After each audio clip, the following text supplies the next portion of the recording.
오늘은 제임스 뷰캐넌의 이론에 대해 간략히 살펴보겠습니다.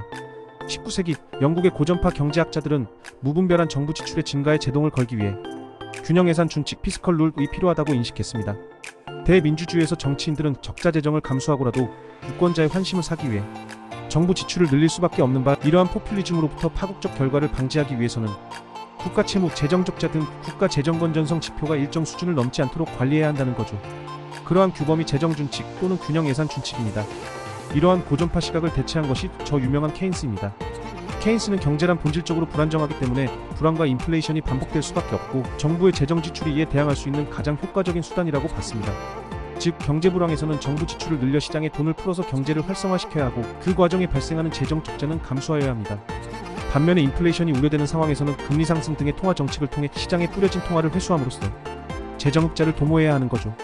이러한 재정정책 피스컬 팔럿이 이 경기 변동을 상쇄할 수 있다는 것이 케인스 이론의 핵심입니다.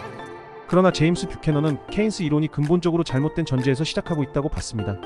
즉 전문적인 경제 관료가 포퓰리즘 정치인을 통제할 수 있을 거란 전제가 잘못됐다는 거죠.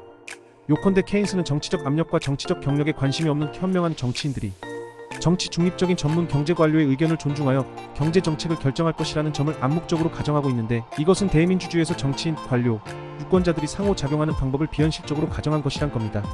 실제 현실 정치에서 정당은 유권자들의 지지를 받기 위해 인기가 없는 정책을 채택하지 않습니다.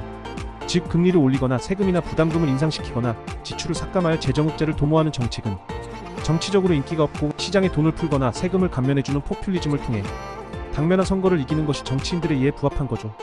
그런데 정치인들이 경제적 관점에서 요구되는 조치를 정치적 피해를 감수하고 채택할 리가 없습니다. 오히려 케인스의 경제학 이론이 대민주주의 정치에 이식되며 균형 예산 준칙이란 안전장치를 제거하는 부정적 결과만 낳게 된 거죠. 결과적으로 케인스의 정책은 비대칭적으로 작동하면서 적자 재정, 정치적 이익을 위한 거시경제 조작, 끊임없이 불안정한 인플레이션, 정부 지출의 끊임없는 증가 등 재정 편향을 지속시키게 됩니다.